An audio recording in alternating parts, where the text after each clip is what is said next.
नमस्ते श्री अम्मा भगवान शरणम। कल्कि गुरुकुल में आप सभी का स्वागत है। श्री कल्कि के दिव्य उपस्थिति को बुलाते हुए अभी हम प्रार्थना करेंगे।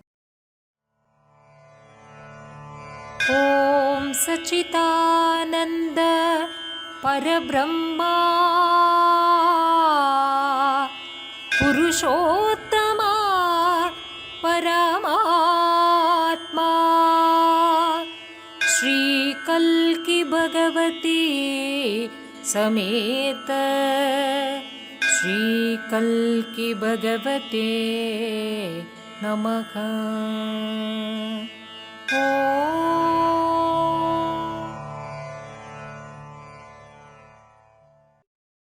धीरे से आंखें खोलिए। हर दिन पूरे विश्व में श्री कल्कि के द्वारा कई सारे चमत्कार घट रहे हैं। चमत्कार प्राकृतिक सिद्धांत का विरुद्धाचरण नहीं करते, वो उच्च सिद्धांतों के अनुयायी होते हैं। चमत्कार के उद्देश्य है आपके मन के चंगुल से आपको मुक्त करना। यहाँ आप देख सकते हैं कैसे श्री मूर्ति में अन्य देवी देवताओं के रूप में कुमकुम हल्दी प्रत्यक्ष हुआ है। आज हम धर्मा 36 में जो भी टीचिंग्स दिए गए हैं इसको गहराई से समझेंगे। श्री भगवान जी के दिव्य संदेश मुक्ति के बाद आपके अतीत के साथ क्या होता है, इसके बारे में चलिए ध्यान से सुनेंगे। What happens to the past after enlightenment? The past no more interferes except when you want it to help you. Like the technical problem, you want to set right this camera, the past comes out and helps you. Then immediately this is to the background. You do not keep thinking about the camera. It's cut. It's over. So the past becomes your slave. It is at your beck and call. You make use of it. Right now, it is making use of you.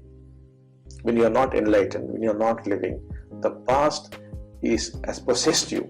It is making use of your life for its survival because it functions like an entity. So your life has been mortgaged to the past. It could be a belief, it could be a dogma, it could be a concept, it could be anything. It has gripped you, it's holding you in its grip. You are being made use of. Shri भगवान जी के दिव्य वाणी का अनुवाद। आपके अतीत आपके जीवन में हस्तक्षेप नहीं करता, केवल जब जरूरत है तब आकर वो आपको मदद करता है। जैसे एक कैमरा में टेक्निकल प्रॉब्लम है तो उसे सही करने के लिए आपके अतीत के स्मृति आकर आपको मदद करेगा, किंतु तुरंत ही वो वापस चला जाएगा। आप लगातार उसके बारे में सोचते नहीं बैठेंगे।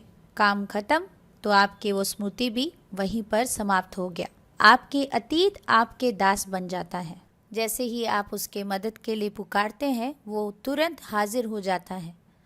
किंतु अभी मुक्ति ना पाने के अवस्था में आपके अतीत आपके जीवन को इस्तेमाल कर रहा है। अपने आप को जिंदा रखने के लिए आपके जीवन को इस्तेमाल करते हुए आप अपने जीवन को जी ही नहीं पा रहे हैं, क्योंकि अतीत पूरी तरह से आपको पोजेस करके रखा है। जैसे आपने अपने अतीत के सामने आपके जीवन को गिरवी रख दिया है। आपके अतीत में जो कुछ भी हुआ है, फिर चाहे वो एक विश्वास हो, धारणा हो या कोई भी एक पीड़ादायक घटना हो, कुछ भी हो, वो आपको पकड़ के बैठा है। आप उसके चंगुल में फंसे हुए हैं और आपको आपका अतीत इस्तेमाल कर रहा है। जीवन मुक्ति पाए हुए व्यक्ति जीवन को कैसे जीते हैं, श्री भगवान के दिव्य वाणी में सुनेंगे। The awakened one does not try to control the future. The unawakened one tries to control the future. जीवन मुक्ता भविष्य को नियंत्रण करने की चेष्टा नहीं करते। मुक्ति ना पाने की अवस्था में व्यक्ति भविष्य को नियंत्रण करने की चेष्टा करते हैं। मुक्ति पाए हुए व्यक्ति के लिए मन नहीं रहता, इसीलिए वो वर्तमान में जीते हैं। उनके लिए भविष्य है ही नहीं। उनके जीवन किसी के भी नियंत्रण में नहीं है, इसीलिए वो भविष्य को भी नियंत्रण करने की आवश्यकता को महसूस नहीं करते। जबकि मुक्ति ना पाने के अवस्था में मन के चंगुल में आप अतीत भविष्य में पूरी तरह से रहते हैं, जिसके वजह से हर चीज़ को आपको नियंत्रण करने की ज़रूरत महसूस होता है। भविष्य को भी आप नियंत्रण करने की कोशिश करते हैं। टाइमलेस इनसाइट्स को देखते हैं। You are changing every moment because the whole universe is a process. Sri Bhagwan. आप हर पल बदल रहे हैं क्योंकि ये विश्व एक प्रक्रिया है। ये विश्व हर पल बदल रहा है, इसीलिए इस विश्व को एक प्रोसेस, एक प्रक्रिया करके कह सकते हैं। यहाँ पर कोई भी चीज़ वास्तव में है नहीं, कुछ भी एब्सोल्यूट नहीं है, ना अंदर ना बाहर। प्रक्रिया अर्थात जो हमेशा बदल रहा है। पूरे दुनिया जब बदल रहा है तो हम कैसे एक समान हो सकते हैं? हम भी तो एक प्रक्रिया है। उदाहरण के लिए आपके सोच विचार मनोभावनाएं सुबह जैसे हैं वैसे शाम को नहीं होते। आपके व्यक्तित्व जिस प्रकार दोपहर को था वैसे रात को नहीं है, क्योंकि हम भी लगातार बदल रहे हैं, किंतु हम इस बात से अनभिज्ञ हैं। इसीलिए हमें लगता है कि हम एक जैसे ही हैं। अगले टीचिंग को देखेंगे। आध्यात्मिकता है जीवन को आलिंगन करना। आध्यात्मिकता की परिभाषा क्या है? आध्यात्मिकता जंगल चले जाना, सभी चीज़ों से डिटैच हो जाना, दुनिया को छोड़ना बिल्कुल नहीं है। ये तो जीवन से हट जाना होगा। आध्यात्मिकता जहाँ जीवन को आप पूर्ण रूप से जैसा जीवन है वैसे ही स्वीकारते हैं, उसे दोष देना निंदा करना नहीं करते। जीवन अर्थात कई सारे परिस्थितियाँ, घटना, लोग, अनुभूति, ये सारी चीज़ों को आप पूर्ण रूप से आलिंगन करते हैं। एक यूथ जब एक प्रक्रिया में आए थे, उन्होंने बहुत सारे टीचिंग्स को सीखा। जीवन में आए हुए हर चुनौती का डटकर सामना करने की शिक्षा को प्राप्त किया। उसके बाद जीवन में जितने भी मुश्किलें परेशानियां आए, हर चीज़ को उन्होंने सामना किया, स्वीकारा और जीवन के चैलेंज को वो एंजॉय करना शुरू किए। तब जाकर वो बहुत खुश आनंद के साथ जीवन को आगे बढ़ा रहे हैं। अगली टीचिंग, सभी दुख एक कहानी है। हमारा ये जीवन एक कहानी है। अभी आपके मन में क्या चल रहा है वो भी एक कहानी है, क्योंकि हमारा मन जो है ये एक स्टोरी टेलर है। ये हमेशा हमें कुछ ना कुछ कहानी बताता रहता है। किसी भी चीज़ को लीजिए, वो एक कहानी के रूप में हमारे मन में चलता रहता है। जैसे कि आपने विक्रम बेताल की कहानी सुना ही होगा। जैसे बेताल लगातार विक्रमादित्य को कहानियाँ बताते हैं और उन्हें प्रश्न पूछते हैं। अगर विक्रमादित्य जानकर भी प्रश्न का उत्तर नहीं देते तो उनका सिर फट जाएगा। अगर वो प्रश्न का उत्तर देते हैं तो बेताल चला जाएगा। फिर से बेताल को पकड़ के लेकर आना होगा उनके गुरु के आदेश के अनुसार। तो अंत में एक ऐसा कहानी उन्होंने कहा जिसका उत्तर विक्रमादित्य के पास नहीं था। तो यहाँ पर हम इसे इस प्रकार से जानना है कि बेताल कौन है? वो उनका मन है। मन कहानियाँ बोलना जब बंद कर दिया, बेताल को मन पूरी तरह से छोड़ दिया, वो मुक्ति प्राप्त कर चुके हैं। ठीक वैसे ही मान लीजिए किसी ने आके आपको जोर से थप्पड़ लगाया, क्या होगा आपकी परिस्थिति? आपको लगेगा ये क्या चल रहा है, तुम होते कौन हो? अरे सभी के सामने ये क्या व्यवहार है? कुछ समय के बाद देखिए आपके मन में कहानियाँ और भी उभरने लगेंगे। आपके भीतर कहानी के बाद कहानी उसी घटने को लेकर चलता रहेगा। या किसी का पैर एक्सीडेंट में टूट गया तो वहाँ पर दर्द होगा, किंतु कुछ समय के बाद उनके मन में एक साइकोलॉजिकल सफरिंग शुरू हो जाता है मन के कहानियों के द्वारा। अभी मुझे कौन ख्याल रखेंगे, कौन मुझे जॉब देंगे, मेरा जॉब चला जाएगा तो कौन शादी करेंगे, मुझे कौन सम्मान करेंगे, अभी मैं कैसे जीवन को जी सकता हूँ। ऐसे तरह तरह की कहानियाँ उनके भीतर चलता ही रहेगा। मान लीजिए आप इस प्रकार के प्रक्रिया हर दिन सुनते हैं, कुछ दिनों के लिए सुन नहीं पाए, तुरंत ही आपके मन के कहानियाँ शुरू हो जाता है। अरे मैंने मिस कर दिया, अभी मैं कैसे सीखूं? अगर नहीं सीखेंगे तो हम आगे कैसे बढ़ेंगे? शायद मेरा ग्रोथ बंद हो जाएगा। अगर ये सब कुछ मैं छोड़ दूंगी तो मैं सफल कैसे बन पाऊंगी? इस तरह कई सारे कहानियाँ आपके भीतर चलते रहते हैं। आपको मन के इन कहानियों के बारे में सचेत होना है। साधक पूछ रहे हैं, श्री भगवान, व्यक्ति कब दुख से मुक्त होंगे?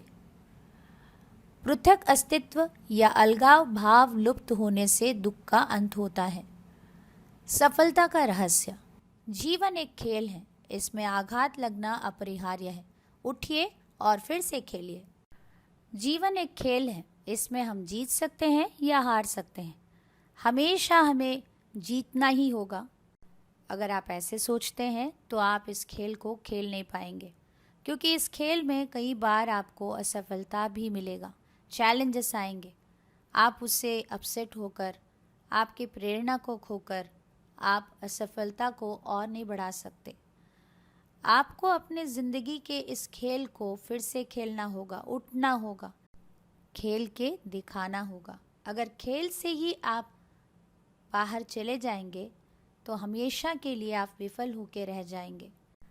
ये एक खेल है, इसे खेलना होगा।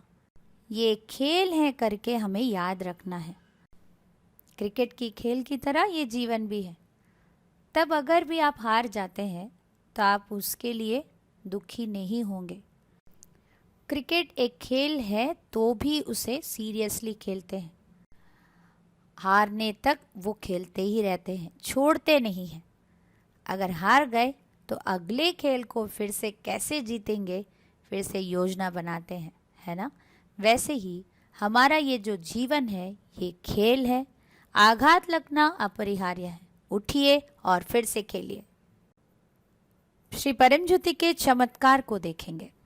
একদিন মুক্তিমোক্ষ ক্লাসে অংশগ্রহণের পর আমি বসার ঘর থেকে যখন বেরিয়ে আসছিলাম, আশ্চর্যজনকভাবে শুনতে পাই যে আমার শাশুড়ি মা, যিনি আর ইহজগতে নেই, ছবি থেকে বলছেন যে দয়া করে আমার জন্য প্রার্থনা করো, আমি এখান থেকে বেরোতে চাই। আমি দুবার এই কথাটি শুনতে পাই এবং ভাবি যে এটা বোধহয় আমার কল্পনা। কিন্তু ওই দিন রাত্রে ৭৪,০০০ দীক্ষা প্রক্রিয়ায় অংশগ্রহণের সময় আমার শাশুড়ি মা আমাকে দেখা দেন এবং উনি স্পষ্ট করে আমাকে বলেন যে আমি যেন ওনার মোক্ষ প্রাপ্তির জন্য প্রার্থনা করি। যদি আমি প্রার্থনা করি তাহলে ওনার মোক্ষ লাভ নিশ্চিন্ত। আমার মনে পড়ে যায় যে মুক্তিমোক্ষ ক্লাসে শ্রী ভগবান বলেছিলেন, যদি তোমরা আম্মা ভগবানকে স্মরণ করো তাহলে যে কোনো লোকেই হোক না কেন ওনারা আসবেন এবং তোমাদের উদ্ধার করবেন। তাই আমি আমার শাশুড়ি মাকে আম্মা ভগবানকে ডাকতে বলি, কিন্তু উনি কৃষ্ণা কৃষ্ণা ইগু তাপ্পা, কৃষ্ণা কৃষ্ণা ইগু তাপ্পা বলে ডাকতে শুরু করেন। আমি প্রার্থনা করি, আম্মা ভগবান, কৃষ্ণা বা যেই নাম বা যেই রূপেই হোক না কেন, সব রূপেই আপনারা বিরাজমান। তাই কৃপা করে আমার শাশুড়ি মাকে মোক্ষ প্রদান করুন। অবিলম্বে আমি দেখতে পাই যে উনি উপরে উঠে যাচ্ছেন এবং আমার শ্বশুরমশাইয়ের সাথে মিলিত হতে পেরে তিনি খুব খুশি হয়েছিলেন। কিছু সময় পর আমার পিতৃকুলের ঠাকুরমা এবং ঠাকুরদা আমাকে দেখা দিয়ে বলেন যে তাদের ছেলে মানে আমার বাবা, যিনি 1 বছর আগে গত হয়েছেন, তিনি ওনাদের সাথে যেতে চাইছেন না। আমি আমার বাবাকে ও দেখতে পাই এবং ওনাকে দেখে আমার খুব আনন্দ হয়। উনি যেতে রাজি হচ্ছিলেন না, কারণ উনি ভাবছিলেন যে উনি চলে গেলে এখানে আমার মা একলা হয়ে যাবেন।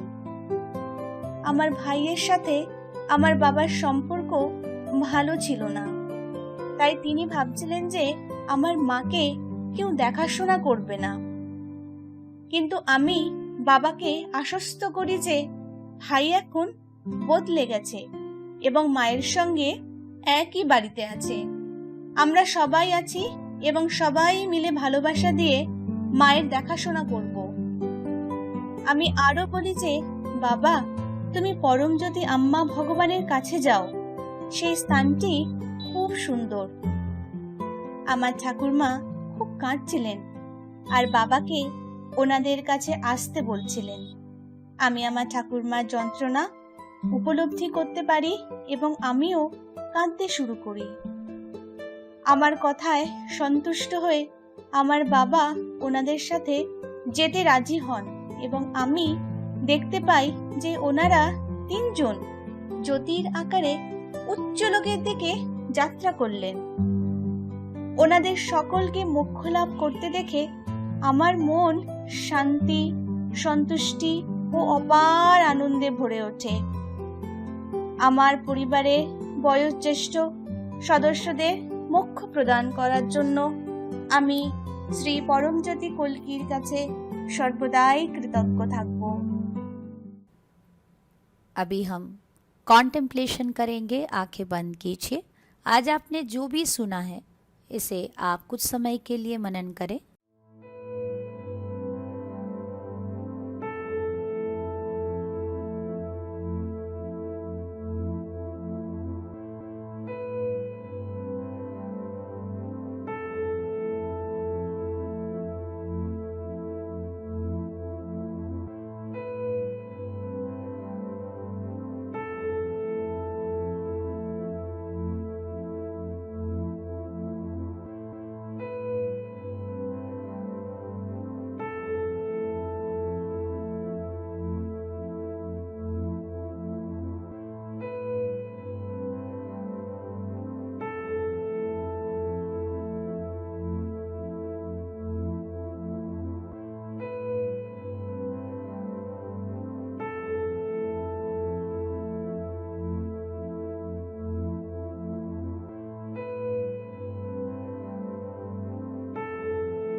श्री कल्की से प्रार्थना करेंगे।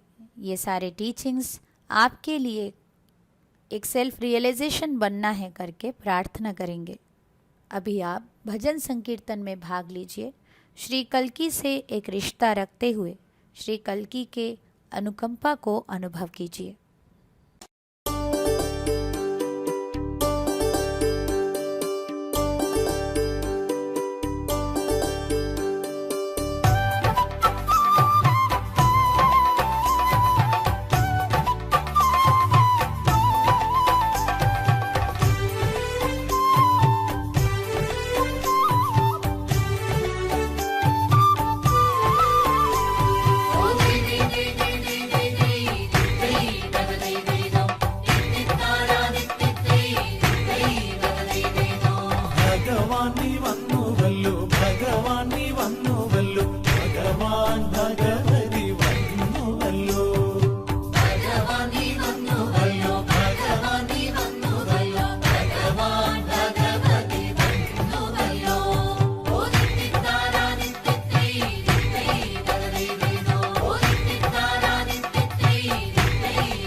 लोकवासनाई सच्चिदानंदनाई सत्यलोकवासनाई सच्चिदानंदनाई वरदानम। सभी को नमस्कार। अम्मा भगवान शरणम।